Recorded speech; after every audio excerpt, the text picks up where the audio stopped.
ఈ దినం దేవుని వాక్కు హోషయ 14వ అధ్యాయము 9వ వచనము. యెహోవా మార్గములు చక్కనివి. అవును, దేవుని మార్గములు సత్యమైనవి, దేవుని మార్గములు యథార్థమైనవి. ఆయనను నమ్ముకున్న వారు ఆ మార్గము గుండా వెళుతారు. ఆయన నమ్ముకున్న వారు ఆ మార్గములో నడుచుకొని ఆయనను చేరుకోగలుగుతారు, ఈ లోకాన్ని జయించగలుగుతారు. అట్టి రీతిగా పరిశుద్ధాత్మ దేవుడు ప్రతి వారిని నడిపించునుగాక. ప్రార్థన. పరిశుద్ధుడా, కృపగలిగిన దేవా, నీకు స్తుతి స్తోత్రములు చెల్లిస్తున్నాము.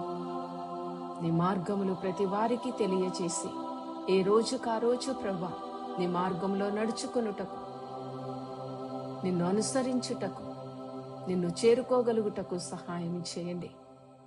ఈ దిన దీవెనలు ఆశీర్వాదాలు కుమ్మరించండి.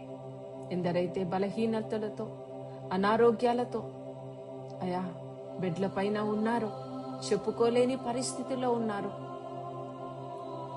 ఒంటరిగా దుఃఖిస్తున్నారు, ఆదరించండి, ధైర్యపరచండి. నీ మార్గంలో నడుచుకుంటానికి కృపను అనుగ్రహించండి. నీ దీవెన ఆశీర్వాదాలు ప్రతి వారిపైన కుమ్మరించమని యేసు పరిశుద్ధ నామమున ప్రార్థించి పొంది నిన్ను స్తుతిస్తున్నాము తండ్రి. ఆమేన్.